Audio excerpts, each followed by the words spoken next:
It's a Bob Bernstein. Hello there. how are you, Don? Yeah, doing great, doing great. I think it's thanks for agreeing to do a little sit down here, and I it's very appropriate as time flies when you're having fun. But we're celebrating Lean's 25th anniversary, and thinking back to when you founded this group, um, what comes to mind, and what problem were you trying to solve? Um, hmm. Yeah, I'd forgotten that it was 25 years. I think we didn't see out in the marketplace, we didn't see a dedicated and focused source of qualified and experienced lawyers that lessors and lenders could turn to uh, for their delinquent or defaulted equipment lease situations. There were lots of lawyers out there that did this, that knew how to do it. Every leasing company, every lender had its stable of lawyers, but there wasn't a dedicated and focused group, Yeah. and that's why the idea came to me. And if running into someone or someone in your own firm or another firm, and we're going to explain Lean in plain English, what is it? Obviously, the Lease Enforcement Attorney Network, but Yeah, what I gap does guess it fill? I guess it's a dedicated and focused group of lawyers who are experienced and qualified in the equipment leasing and equipment finance business, who lessors and lenders can turn to for help when they face the prospect of a defaulted credit. Oh. And thinking of your firm, I really look at you as the prototypical firm. And when we're talking to leasing companies, many people are familiar, most if not all are familiar with Bernstein Berkeley. But how would you describe your firm as it faces the leasing industry and also just commercial finance in general? Um, I was just meeting earlier today with a law student who was interested in the bankruptcy and credit practice, and he wanted to know some stuff about the industry and about our firm. And so I recounted the history of our firm to expose him to the bankruptcy and creditors' rights world. So it's reasonably fresh. So in a nutshell, we date back to 1965 when my father, Joe, graduated from law school and started practicing. Incidentally, he was the first old guy. You may remember this. He was the first old guy in Pittsburgh to go to law school. He was 33 Oh, that's great. in 1962. Yeah. He had built a chain of a regional chain of 11 tile, paint, and linoleum stores, but he always wanted to be a lawyer. So he went to law school. He got out, started practicing, and he became an exceptional business and creditors' rights lawyer because of his business background. And he inculcated that in me and in the firm, and we've stayed on that path in that practice, representing trade creditors and institutional creditors. Involved us in the equipment leasing business early in the 60s and 70s. And incidentally, I started working with him in high school when I was still in high school in 1968. So I've been around a few years and have seen lots of changes. From the mailroom to the head of the firm. Yeah, yeah, pretty much done every job. But so based on our work in the credit world and a little bit later in the bankruptcy world, we honed an expertise in the representation of creditors and in particular equipment lessors and lenders, both in and out of bankruptcy. And while there are some things that are unique about our firm's history, many of the lawyers in Lien have similar legal backgrounds and similar specialties. And So it's sort of a natural fit when we created Lean to bring together some of those firms that could provide that same expertise. And when was there a point at which, I mean, I know it's gradual, but um, talk about when you realized that it was working. I mean, obviously it's made it 25 years and 100% of our membership has renewed their memberships over the last 3 years. We have not lost anyone over the last few years. When did you Yeah, kind of realize this was we've working? had to turn away, firms that, are in the same markets as some of our members, but they want to get in on it too. So I'm sorry, I stepped on No, no, no. I was just going to say, when did you realize this is we're onto something here. This is a good idea, and it seems to be clicking. I mean, I remember it as pretty quickly, Yeah. because, it took me, I don't remember if it was a day, maybe it was a couple of days to assemble the first 10 members, who were willing to band together to bring this idea to leasing companies as this new concept. Um, yeah, I mean, obviously there were a few firms in the country that were well known to leasing companies, but very quickly the client groups, the lenders, the lessors, um, reacted positively to the idea that there was a phone number they could call, there was an email address they could use, there was a website they could go to where they could get a list of 10 firms, and then it became 15 firms, and then it became 20 firms around the country who had the breadth of experience that the lean members have.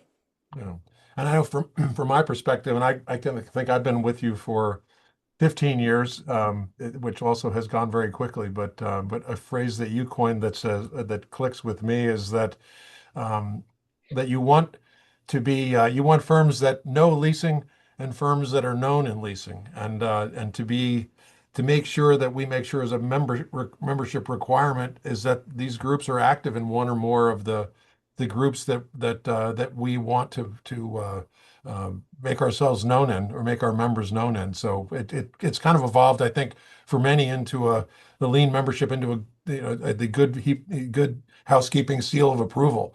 It's that stamp. Yeah, and I think that's very helpful for clients, especially clients that are having their first exposure to a firm, because of Lean. It is a seal of approval that they can point to in their vetting process, and it makes their vetting process easier, and they can bring the new firm into their stable of lawyers, a lot more easily because they are known in the industry, in addition to their expertise and their knowledge about the industry. So it gives the creditor a much better idea of what's going on than just doing an online search or a Google search to try to find a firm. You've got some confidence that the firm's been vetted and others will vouch for it in the industry. Yeah, we've been pre-sifted. Yeah, yeah. No, that's great. If you look at leasing companies that you've dealt with or talked to that were prospective clients, is there a thing or two that is a frequent maybe misconception that leasing companies or commercial finance companies may have about judgment enforcement, workouts, those kinds of things? Um, well, they all think that we should be able to get their money the same day they call us. Now, being facetious, but the one thing that I think, consistently is a question that leasing professionals, lending professionals don't always have a deep understanding of is the difference between true leases and leases intended as security and their treatment in bankruptcy. And just because the document says it's a lease, doesn't mean it's going to be treated like a lease in the bankruptcy world. And there are differences, and we are continuing to help people understand that and help them internalize that so they can use it when they're putting together deals and when they're uh, figuring out what their rights are even before they get to a lawyer. Yeah. In today's environment, and it's interesting talking to the various uh, banks and leasing companies out there. You're in an environment of tightening credit and a little bit of topsy-turvy things going on in the economy. Um, where do you think lean provides and could provide the most value right now to a changing economy? And I think that leasing companies and creditors under different, maybe more pressure, but also a different kind of pressure than in the past. Any thoughts on that? Um, Having been around for a while, and even just in the 25 years that Lean's been around, we've been through a couple of these cycles, and there are some similarities. When things get tight, and you can decide for yourself whether things are tight now in terms of credit availability or lenders tightening up on their lending standards. When things get tight, it's really important for creditors to have their ducks in a row, have their documents uh, done well, have their deals that have holes in them uh, redocumented if they can. And I think this is one of those times where people are thinking about that. They're thinking about, is it going to get worse? Is it going to get better? What do we have to do to prepare for the next turn, whichever way it goes?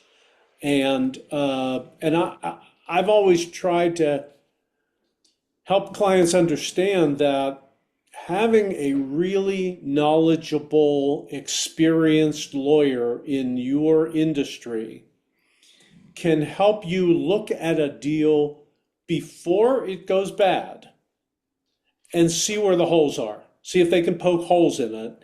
And then before you're fighting with your customer, your debtor, your lessee, before you're fighting with them, see if you can offer some way to gratuitously, I'll put that in quotes, offer them some help, which just requires a few new documents. And those documents might solve problems that when the deal really does go bad, put you in a much stronger position to enforce it. And I also think too that many of the firms that may use the network out there may not fully appreciate that the folks that are enforcing these judgments, doing these replevins, helping with these workouts, also do transactional work, can do document review, like you're saying, before these things go bad. And so that's something that I think is important for those that are looking at this, and those prospective clients for lien members should consider, because Yeah, it's I think an it's, ounce of prevention's worth a pound of cure. and I think those of us who have spent time pounding those cures, to mix those metaphors, um, I mean, we understand how it would have been easier if the client had just done this in their initial document, if they had had this provision. I mean, a simple thing, and I mean, probably every leasing company, every commercial lender, every institutional lender has it, but trade vendors, trade lenders don't always have things like attorney's fees provisions, that allow you to collect the expense of collection, or at least to assert it and make your position stronger when it comes to negotiating a settlement. So putting some of those things that we learn about in the enforcement end into Mhm. your documents and in the front end make life easier and better for all of us when it comes to Yeah. enforcing. No, that's great. Um, not to put you on the spot, but as you look forward, thinking of lean in particular, any things that you're excited about expanding what it is that we do? Uh, well, some of the things we were just talking about, the ability, if we can succeed in helping clients and helping people in the industry think a little bit more in advance of the problem, get out ahead of the problem, the difficult credit, the difficult collection, the redocumenting, things like that. If we can do that, then we've really helped people. Maybe it reduces, in some sense, our enforcement work down the road, but that's fine. Helping clients is really what our goal is after we get past the idea of making a living.